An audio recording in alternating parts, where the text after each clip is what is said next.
नमस्कार दोस्तों, स्वागत है आपका स्टडी फॉर सिविल सर्विसेज में। वीडियो को पूरा देखिए। कोई भी आपका फीडबैक है, कोई सजेशन है, तुरंत वीडियो में कमेंट करके जरूर बताइए। अच्छा लगे तो वीडियो लाइक जरूर कर लीजिए और ऐसे वीडियो लगातार फ्री में पाने के लिए चैनल को तुरंत सब्सक्राइब कर लीजिए और बेल आइकन को जरूर टैप कर लीजिए ताकि आगे भी सारे वीडियो आपको मिलते रहे। यूट्यूब में फॉलो करते हैं तो प्लीज ये वाला फ्री टेलीग्राम चैनल जरूर ज्वाइन कर लीजिएगा। सारे नोटिफिकेशन, सारे अपडेट यहीं पे आते हैं, ध्यान रखिएगा। स्टडी फॉर सिविल सर्विसेज का कोई भी पेड ग्रुप अगर आपको ज्वाइन करना है तो सिर्फ 856480969060897523864455 यही नंबर है हमारे, सिर्फ जहां पे कॉल या व्हाट्सएप कर सकते हैं। इंस्टाग्राम पे हमारा पेज जरूर फॉलो कर लीजिएगा, स्टडी फॉर सिविल .सर्विसेज है। ट्विटर पे इनको जरूर फॉलो कर लीजिएगा, @study for civils है। सारे क्वेश्चन अटेम्प्ट करिए और स्कोर अपना तुरंत कमेंट करके बताइए। नमस्कार दोस्तों, आप सभी का स्वागत है स्टडी फॉर एग्जाम्स में। दोस्तों, topic wise current affair series को आगे बढ़ाते हुए आज हम लोग इस वीडियो में 6 इंपॉर्टेंट टॉपिक को कवर करेंगे और यह सभी आपके आगामी exam UPSC, APS, RO, PCS prelims सहित जितने भी आगामी एग्जाम होने वाले हैं उन सभी के लिए काफ़ी बेनिफिशियल साबित होगा। तो आइए हम लोग वीडियो शुरू करते हैं। देखते हैं आज का पहला टॉपिक, मेजर ध्यानचंद खेल रत्न पुरस्कार। भारत में दिया जाने वाला सबसे बड़ा खेल पुरस्कार है आपका मेजर ध्यानचंद खेल रत्न पुरस्कार। इस पुरस्कार को भारत एवं विश्व हॉकी के सर्वश्रेष्ठ खिलाड़ी के नाम पर रखा गया है, मेजर ध्यानचंद जी के नाम पर। और यह जो है 3 बार ओलंपिक के स्वर्ण पदक जीतने वाली जो भारतीय टीम हमारी रही उसके सदस्य रहे हैं और इनका जन्म है, वह कई बार परीक्षाओं में पूछा गया है, इनका जन्म जो है प्रयागराज में हुआ था, मेजर ध्यानचंद जी का। खेल रत्न की जो स्थापना है वह वर्ष 1991 में राजीव गांधी खेल रत्न पुरस्कार के रूप में की गई थी और पहली बार जो यह पुरस्कार है यह शतरंज के ग्रैंड मास्टर विश्वनाथन आनंद जी को दिया गया था।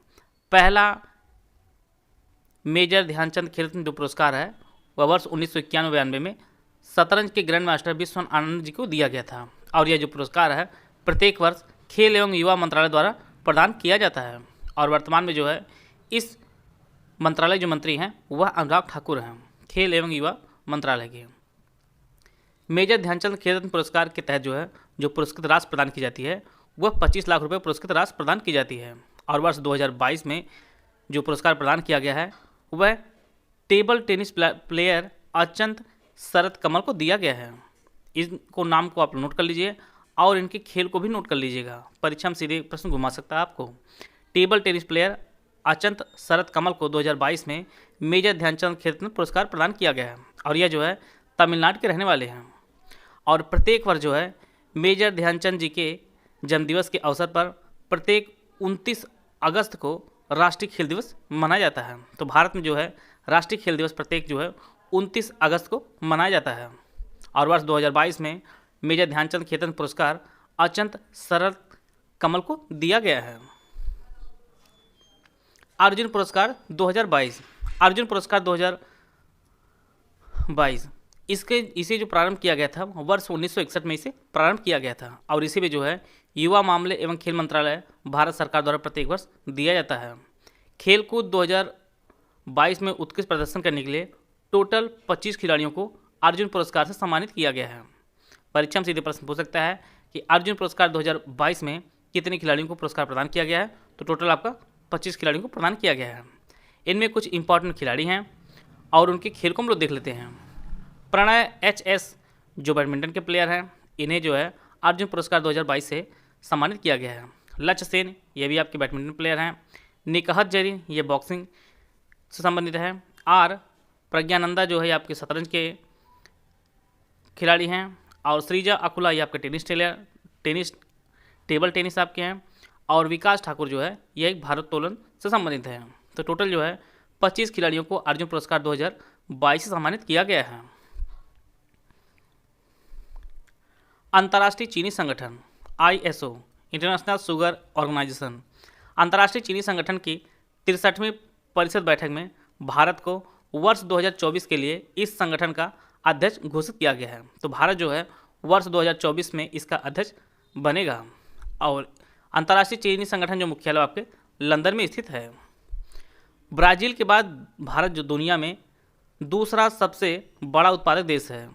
पूरे विश्व में जो है सबसे अधिक चीनी के जो उत्पादन होता है आपका ब्राज़ील में होता है, दूसरा स्थान आपका भारत है और सबसे बड़ा उपभोक्ता जो आपका अपना भारत देश है, उत्पादन में दूसरे स्थान पर है और हम लोग खाने में जो खपत में वो आपके पहले स्थान पर हैं।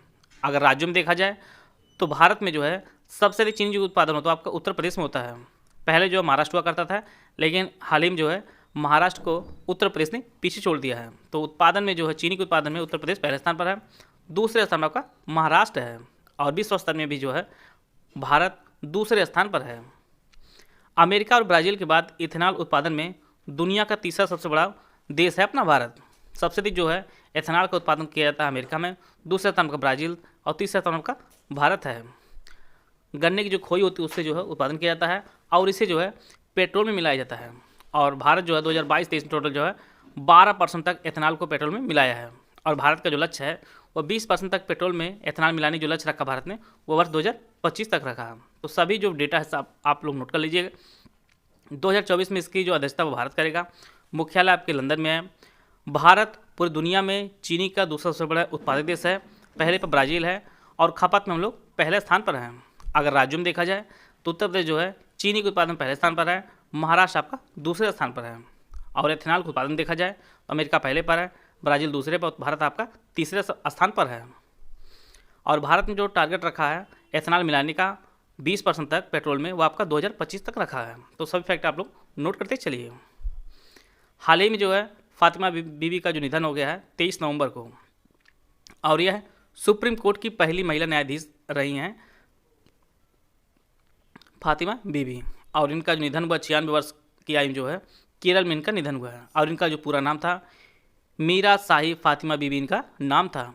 और वर्ष 1950 में फातिमा बीबी बार काउंसिल का स्वर्ण पदक पाने वाली पहली महिला लॉ ग्रेजुएट रही हैं। और इन्हें वर्ष 1989 में सर्वोच्च न्यायालय के न्यायाधीश के रूप में जो है नियुक्त किया गया था। और इसके पश्चात वर्ष 1997 से 2001 तक जो है ये तमिलनाडु के राज्यपाल भी रही हैं। तो भारत के सुप्रीम कोर्ट की पहली महिला न्यायाधीश जो बनी थी वो फातिमा बीबी जी थी, जिनका निधन जो है अभी हाल ही में 96 वर्ष की आयु में केरल में उनका हुआ है। संत मीराबाई जन्मोत्सव। प्रधानमंत्री श्री नरेंद्र मोदी 23 नवंबर 2023 को उत्तर प्रदेश के मथुरा में संत मीराबाई की 525वीं जयंती मनाने के लिए जो है एक कार्यक्रम आयोजित किया गया था, संत मीराबाई जन्मोत्सव। और उसमें जो है प्रधानमंत्री नरेंद्र मोदी जी ने भाग लिया था। मीराबाई जी का जन्म 1498 ईस्वी में राजस्थान के पाली जिले में हुआ था। और यह जो है वीर कुमारी और रतन सिंह की जो है इकलौती संतान थी। इनके बचपन का नाम यशोदा था और ये भगवान कृष्ण की जो है उपासिका थी।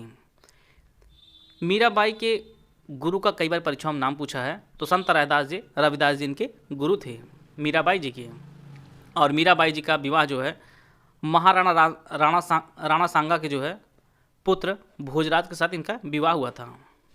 राणा सांगा के पुत्र भोजराज के साथ मीराबाई जी का विवाह हुआ था।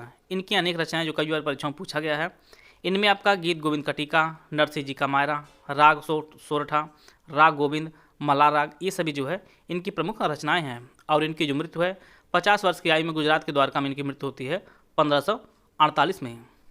तो संत मीराबाई जन्मोत्सव जो मनाया गया है आपके उत्तर प्रदेश के मथुरा में मनाया गया है। और इनके गुरु संत रविदास जी थे। आगे बढ़ने से पहले आपको बताना चाहता हूँ यूपीएससी, एपीएस, आरओ, बीओ सहित हमारे कई पेड ग्रुप चल रहे हैं। अगर आप इन पेड ग्रुप जुड़ना चाहते हैं तो ये हमारे दिए गए नंबर है, इस पर कॉल या व्हाट्सएप करके जो है जानकारी प्राप्त कर सकते हैं। वज्र प्रहार अभ्यास 2023। वज्र प्रहार अभ्यास जो है यह भारत और अमेरिका के सेनाओं के मध्य अभ्यास कराया जाता है। और 2023 में इसका 14वां संस्करण आयोजित किया जा रहा है। मेघालय के उमरोई छावनी में इसका आयोजन किया जा रहा है। इसका जो पहला आयोजन है वर्ष 2010 में इसका पहला संस्करण आयोजित किया गया था। तो वज्र प्रहार अभ्यास ही आपके भारत और अमेरिका की सेनाओं के मध्य आयोजित किया जाता है। और 14वां जो संस्करण वर्ष 2023 में आयोजित किया जा रहा है यह मेघालय के उमरोई छावनी में कराया जा रहा है। Investor risk reduction access IRRA, भारतीय प्रतिभूति और विनिमय बोर्ड, जिसे हम लोग सेबी के नाम जानते हैं, इसकी अध्यक्ष माधवी पुरीबुच हैं। इन्होंने बॉम्बे स्टॉक एक्सचेंज में investor risk reduction access platform को लॉन्च किया है। और इसका जो उद्देश्य है वह निवेशकों के धन की सुरक्षा करना और उनकी स्थिति की सुरक्षा सुनिश्चित करना इसका उद्देश्य है। तो इन्वेस्टर रिस्क रिडक्शन एक्सेस को जो लॉन्च किया गया है वह सेबी द्वारा लॉन्च किया गया है। सेबी जो स्थापना हुई है वो 12 अप्रैल 1988 सेबी की स्थापना हुई है। और इसका जो मुख्यालय है वो मुंबई महाराष्ट्र में इसका मुख्यालय है। और वर्तमान में जो इसके अध्यक्ष हैं और माधवी पुरीबुच जो है वर्तमान में सेबी के चेयरमैन हैं। आइए रिलेटेड इनसे कुछ प्रश्नों की हम लोग प्रैक्टिस करते हैं। दो स्टेटमेंट है। पहला स्टेटमेंट है भारत 2024 में अंतर्राष्ट्रीय चीनी संगठन का अध्यक्षता करेगा। दूसरा जो स्टेटमेंट है, भारत जो है विश्व में चीनी उत्पादन में पहला स्थान रखता है। केवल एक सही है, केवल दो सही, दोनों सही, इनमें से कोई नहीं सही है। तो इसका जो पहला स्टेटमेंट वो आपका सही है, भारत 2024 में अंतर्राष्ट्रीय चीनी संगठन की अध्यक्षता करेगा, यह जो स्टेटमेंट सही है। दूसरा जो स्टेटमेंट वह गलत है, चीनी के उत्पादन में जो है भारत पहले स्थान पर नहीं है, बल्कि भारत दूसरे स्थान पर है। चीनी के उत्पादन में पहले स्थान पर आपका ब्राज़ील है। ब्राज़ील चीनी के उत्पादन में पहले स्थान पर है, भारत आपका दूसरे स्थान पर है। हम लोग खपत के मामले में पहले स्थान पर चीनी की। तो इसका जो केवल पहला जो स्टेटमेंट वो आपका सही है। यहाँ पर भी दो स्टेटमेंट दिया गया है। सुप्रीम कोर्ट की पहली महिला न्यायाधीश फातिमा बीवी थी। दूसरा स्टेटमेंट, संत मीराबाई जन्मोत्सव का आयोजन मथुरा में किया गया था। केवल एक सही है, दोनों सही है, केवल दो सही है, इनमें से कोई नहीं सही है। इसका जो पहला स्टेटमेंट वह सही है, सुप्रीम कोर्ट की पहली महिला न्यायाधीश फातिमा बीवी थी। इसका दूसरा स्टेटमेंट यह भी आपका सही है, संत मीराबाई जन्मोत्सव का जो आयोजन है वह उत्तर प्रदेश के मथुरा में किया गया था। तो दोनों जो स्टेटमेंट आपके इसके सही हैं। ऑप्शन सी इसका सही है। अगला जो यहाँ प्रश्न लिया गया है, इसमें 3 स्टेटमेंट है। टेनिस खिलाड़ी अचंत शरद कमल को मेजर ध्यानचंद खेल रत्न पुरस्कार 2022 से जो है सम्मानित किया गया है। दूसरा स्टेटमेंट, 29 अगस्त राष्ट्रीय खेल दिवस के रूप में मनाया जाता है। तीसरा जो स्टेटमेंट है, टेबल टेनिस खिलाड़ी विकास ठाकुर को अर्जुन पुरस्कार 2022 से सम्मानित किया गया है। केवल 1 और 3 सही है, केवल 2 और 3 सही है, केवल 2 सही है, या उपरोक्त सभी सही है। इसमें जो है पहला स्टेटमेंट वह गलत है, क्योंकि अचंत शरद कमल जो है यह टेनिस खिलाड़ी नहीं बल्कि यह टेबल टेनिस खिलाड़ी हैं। परीक्षा में ऐसे प्रश्न आपको घुमा सकता है। टेबल टेनिस खिलाड़ी हैं अचंत शरद कमल, और इन्हें मेजर ध्यानचंद खेल रत्न पुरस्कार 2022 प्रदान किया गया है। तो यहाँ पर ध्यान दीजिएगा आप लोग, यह टेनिस खिलाड़ी नहीं है, यह टेबल टेनिस खिलाड़ी हैं। दूसरा स्टेटमेंट यह सही है, प्रत्येक जो है 29 अगस्त को राष्ट्रीय खेल दिवस मनाया जाता है। तीसरा जो स्टेटमेंट वह आपका गलत है, क्योंकि विकास ठाकुर जो है यह टेबल टेनिस खिलाड़ी नहीं है, यह एक भारोत्तोलक हैं। भारोत्तोलक विकास ठाकुर को अर्जुन पुरस्कार 2022 से सम्मानित किया गया है। तो केवल इसमें जो है केवल दूसरा जो ऑप्शन आपका सही है। इसमें जो ऑप्शन सी पे दिया गया है, तो इस प्रकार जो है इसका जो ऑप्शन सी है वो आपका सही है। आप लोग वीडियो देखते रहिए, और जितना भी इंपॉर्टेंट फैक्ट आपको बताया जाए आप लोग नोट करते चलिएगा। धीरे धीरे यह सीरीज आगे बढ़ती जाएगी, और आपको परीक्षा मैक्सिमम प्रश्न आपको यहीं से देखने को मिलेंगे। यहाँ पर एक प्रश्न और दिया गया है, 2 स्टेटमेंट इसमें भी हैं। भारत अमेरिकी संयुक्त विशेष सशस्त्र बल अभ्यास वर्ष प्रहार 2023 मेघालय के उमरोई में शुरू हुआ। दूसरा जो स्टेटमेंट है, investor risk reduction access IRRA को RBI ने लॉन्च किया है। आपको बताना है कौन सा कथन सही है। केवल 1, केवल 2, दोनों, या ना तो 1 ना ही 2। तो इसका जो पहला स्टेटमेंट आपका सही है, भारत अमेरिका संयुक्त विशेष सशस्त्र बल अभ्यास वज्र प्रहार 2023 मेघालय के उमरोई में शुरू हुआ है। तो यह जो स्टेटमेंट आपका सही है। दूसरा स्टेटमेंट वो गलत है, क्योंकि investor risk reduction access IRRA को RBI ने नहीं लॉन्च किया है, बल्कि इसे सेबी ने लॉन्च किया है। सेबी जो वर्तमान चेयरपर्सन है माधवी बुद्ध जी ने इसे लॉन्च किया है, इसे RBI ने नहीं लॉन्च किया है। तो इस प्रकार जो है केवल 1 सही है। इसका जो ऑप्शन ए है वो आपका सही है। आशा है आप सभी को बहुत कुछ जानने को मिला होगा। मिलते हैं नेक्स्ट वीडियो में, तब तक के लिए जय हिंद, जय भारत।